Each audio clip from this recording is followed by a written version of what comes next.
Yes, INEC put what they were pressurized by politicians to undermine the process Which because if you check politicians? on the same day, the results for the National Assembly election were politely, progressively uploaded. No problem. Nothing happened to the INEC server. We have gotten that confirmation from those who hosted the server, Amazon Web Services. Nothing happened before, nothing happened during, nothing happened afterwards. If anything happened with the server, we will have known. It was simply a political decision taken by those who saw that the exit polls did not favor what they wanted to have. That was why they were instructed to block the further functioning of the progressive uploading of the presidential election results. That for the National Assembly were properly uploaded. There were no problem, and there is still no problem with all those issues. That's why INEC is having problem. It's not going to be able to get Amazon to admit what Mullah Muhammad said in America. That was a big lie. Nobody hacked into the servers. Nobody was able to hack into anybody's servers. It's very good, and that's why we have today subpoenaed we have subpoenaed the Amazon Web Services, and they are coming to Nigeria to testify that nobody hacked into their server before, during, and after the elections. Whatever happened here were human mistakes that were done deliberately, simply to undermine the process. And one thing I can tell you, in 1993, the result of a presidential election was annulled. And in each place, we had a Abacha manufactured. What we had that time was instability because of the annulment of that election. I can assure you that due to the annulment of the election of the original results of a presidential election, the country is going to run into instability. Take that to the bank. You cannot resist it. The last time we had this was in 1993. We ran into instability and we knew how Abacha governed. Anytime you steal a car Hold on, and try Cax. to Just give hold that on. vehicle to people. Welcome to my channel, where we discuss everything and all things politics, especially about the 2023 presidential election in Nigeria. The video you just watched and the voice you heard was that of Taj Ononauju. He is a public affairs analyst and a security analyst too. And what he was talking about in the video is what we're going to talk about today. And this has to do with the application of technology for the conduct of free and fair election, especially as it pertains to the transmission of results from polling units to the INEC server. Now, what he said there is enough evidence that there is enough ground to annul the 2023 presidential election. If you go by the Electoral Act, when you are talking about malpractices, if you can bring evidence of malpractices, what he's saying there is that there was an evidence of malpractices. And the law will ask, is the malpractices substantial enough? Was substantial enough because it was nationwide.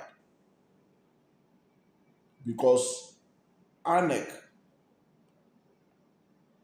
have not been able to convince Nigerians the real reason why they could not transmit the presidential election results the same way they were able to transmit the National Assembly results that were held the same time. So that is substantial enough for the courts to say no, this election result that emanated from INEC cannot stand, because it was obvious that something was amiss. If the Senate and House of Representatives results could be transmitted and you cannot transmit the presidential election results, something was amiss and it was deliberate. That's the proof of malpractices. There was malpractices by the Independent National Electoral Commission. Cash was talking about politicians influencing them.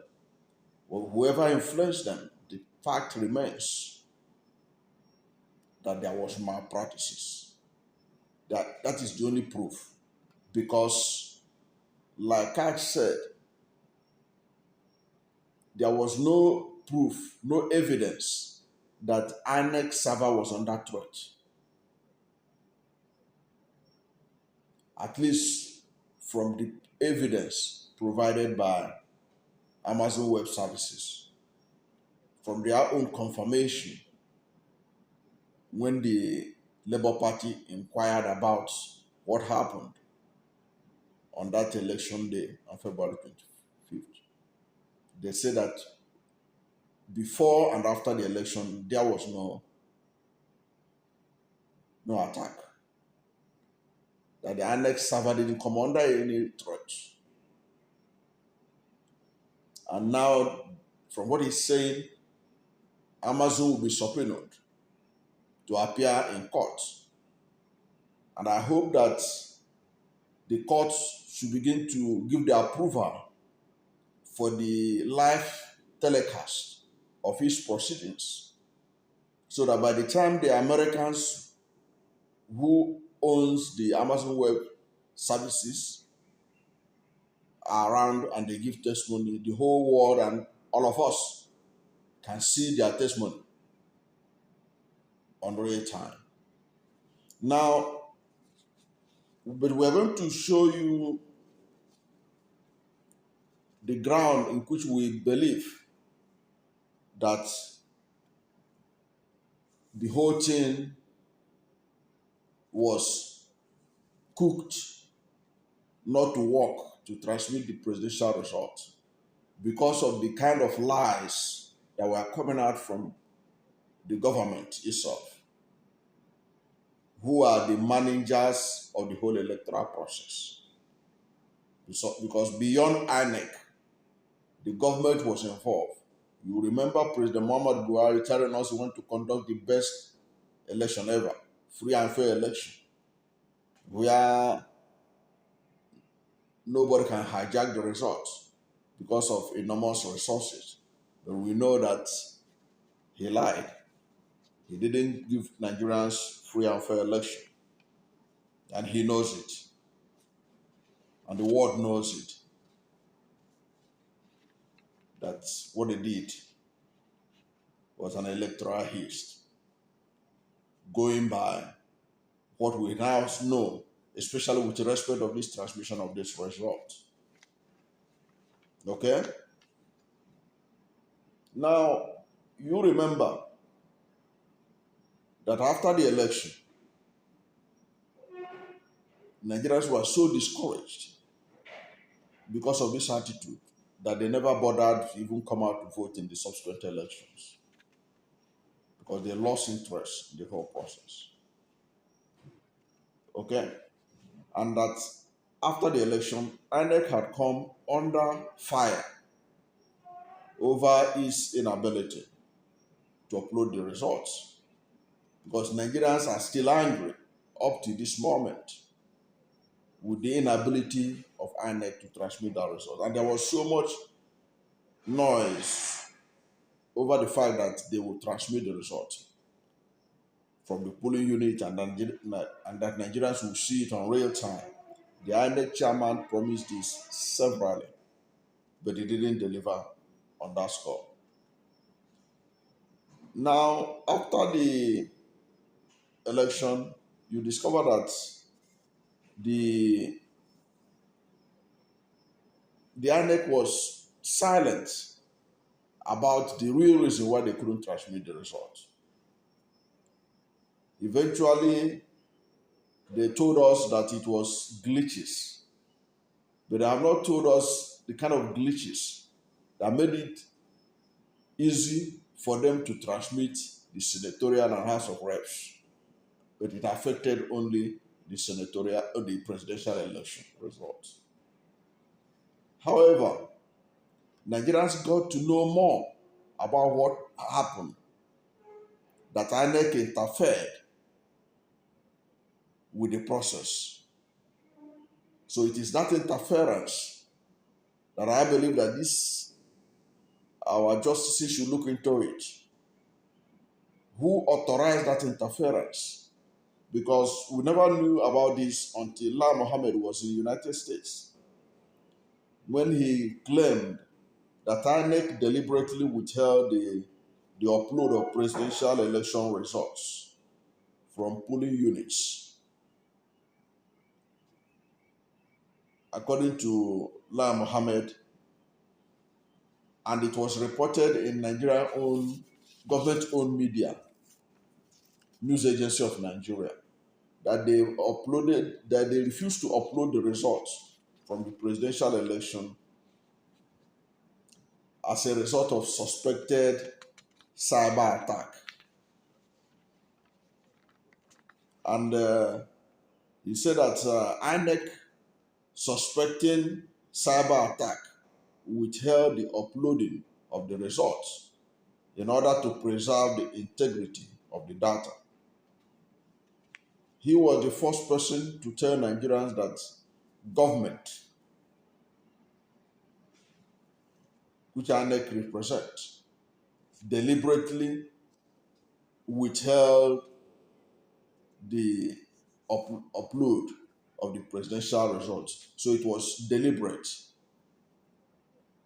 Now, why should they withdraw it, withheld the upload of the presidential results, when Amazon Web Services, the host of the website or the server of INEC, said there was no threat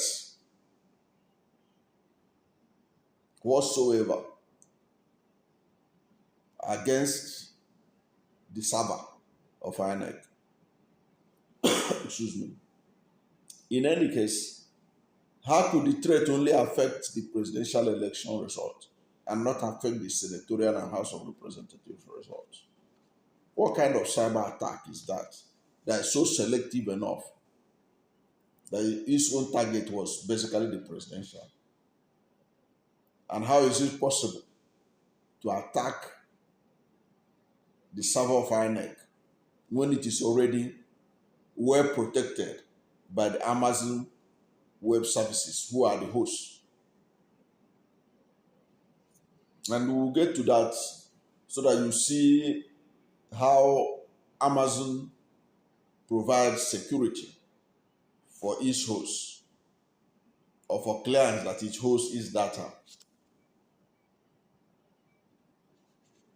Now, this claim by Lai Mohammed, of course, was different from what INEC told Nigerians.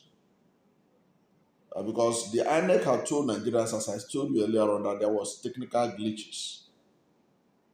And INEC was saying that there was no sabotage after the election. In fact, INEC was saying that each system was so kind of bulletproof that nobody can be able to hack into it.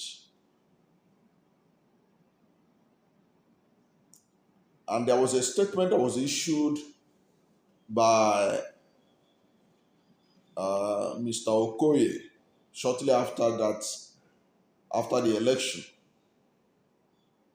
And he said, consequently, the commission wishes to assure Nigerians that the challenges are not due to any intrusion or sabotage, of our systems, and that the IReV remains well secured, which is in line with what Amazon Services told labor lawyers, that there was no threat.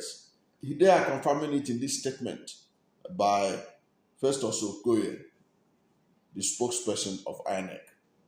But you see La Mohammed, because when you lie, you need another lie to continue to cover up for that lie.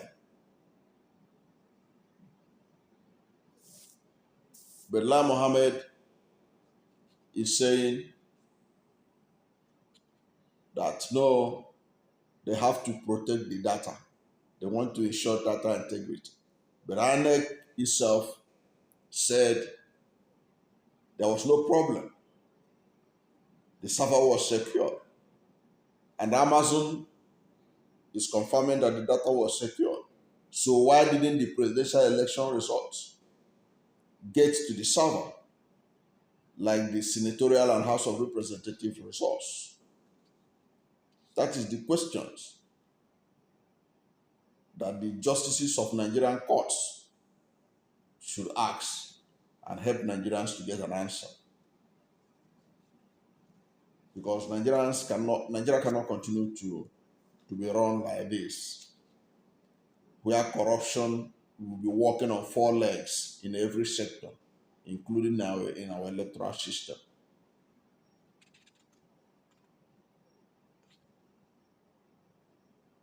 Now, to show you how far they concocted all kinds of lies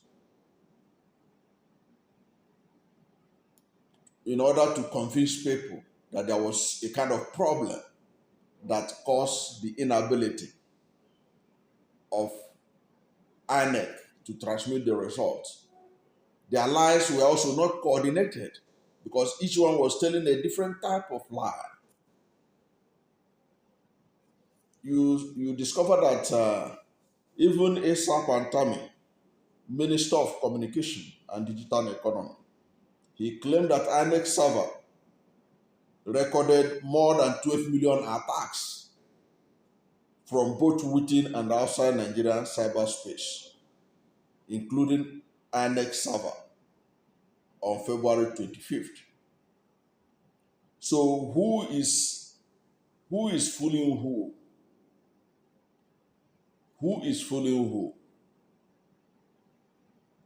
Amazon Web Services is hosting and obviously protecting the data from INEC. So where did ASAP and Tommy got 12 million attacks? Which one is it? Which facility do they have better than Amazon Web Services? Now, if they have such facilities, why did INEC have to waste taxpayers' money to contract Amazon Web Services to take care of its data? Now, according to Pantami, the Minister of Digital Economy and what have you, he said that there was a committee set up, chaired by the board chairman of Nigerian Communication Commission and with the CEOs of NCC, NITDA, and Galaxy Backbone as members charged with the responsibilities of protecting the cyberspace successfully. He said that these people successfully blocked these attacks and they escalated them to the relevant institutions for appropriate action. You could say that this was a lie because Festus Okoye had told Nigerians that their server didn't suffer any threat. Now, if their server suffered a threat, First of Sokoyo ought to have announced it that in fact we got about 12 million attacks, but we were able to sustain the integrity of our data. And in any case, the major host for the data of INEC, we are told,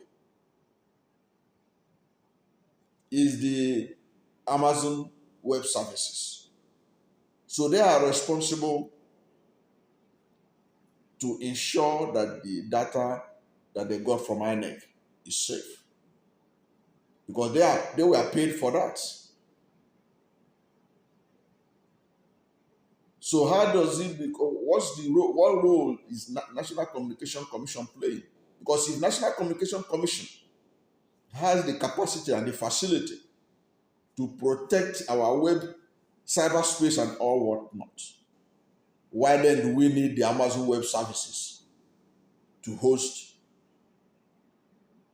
the data of INEC?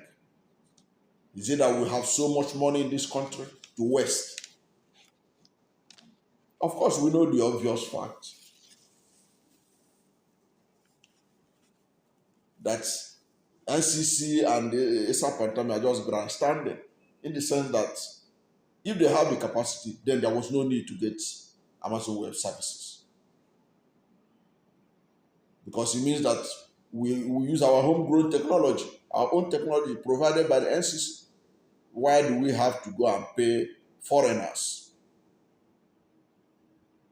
to host our data if NCC has the capacity to host it? And they had a committee they set up to protect the cyberspace, to prevent attack on INEC server. So that shows you the ambiguity in the whole effort to try to cover up for whoever gave the order not to transmit the presidential election result from polling units across the country to the INEC IReV. Okay? So that is what it is.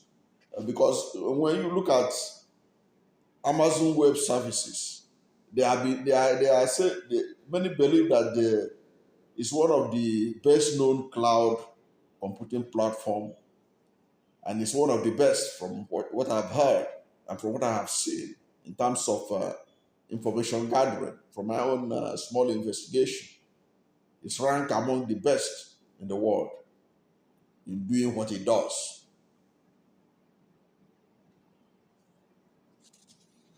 So, and it takes seriously the protection of the data it has. In fact, the reason why it enjoys a lot of respect and patronage by both private, public, and governmental institutions all over the world is because of the integrity and its capacity to protect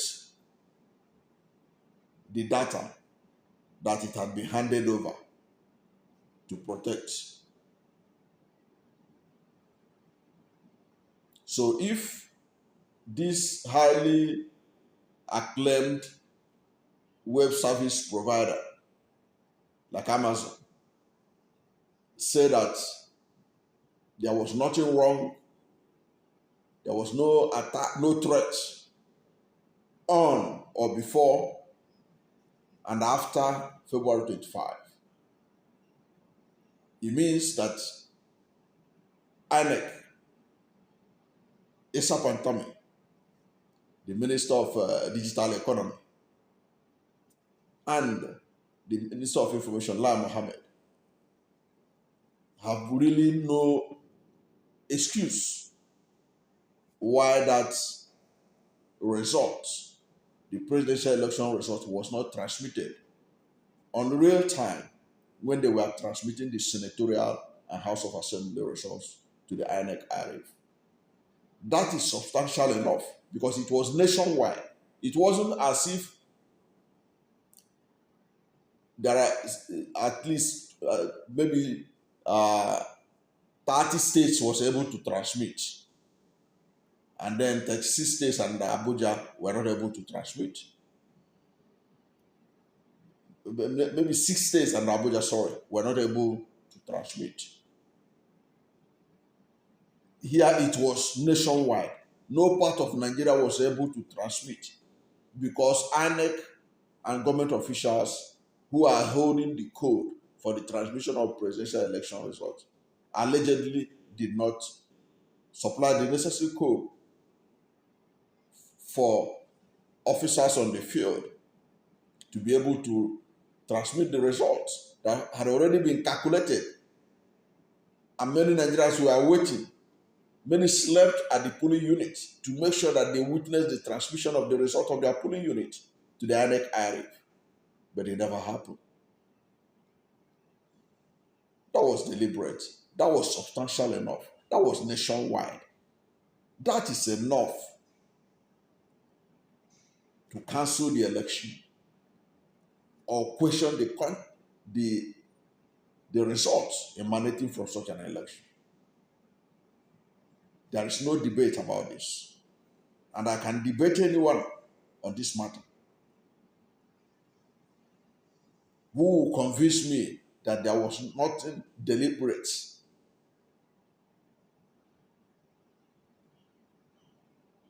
I want the person to convince me that there was nothing deliberate over the inability of INEC to transmit the presidential results from the polling unit to the INEC IReV. But I believe from the facts and figures I have seen that it was human effort. You can call it deliberate effort to get it wrong. That was why it was not transmitted. Because whatever made the senatorial and House of Reps result to be transmitted ought to have made the presidential election result to be transmitted. And the presidential election is by far the most important of all the elections that was held on February 25. But they messed it up. And the result is that majority of Nigerians have lost confidence in the electoral process in the country. And it will take years to rebuild that confidence, to rebuild the kind of confidence that was built up before the election. Thank you for watching this video. And if you are new to my channel, you have not yet subscribed to my channel, please subscribe to my channel, hit the subscription button, hit the notification bell. When you subscribe to my channel and hit the notification bell, anytime I have a new video, you'll be among the first to know. God bless you. And please don't forget to like this video, because when you like it, Google will rank it high and recommend it for more people. Thank you, and God bless you and yours.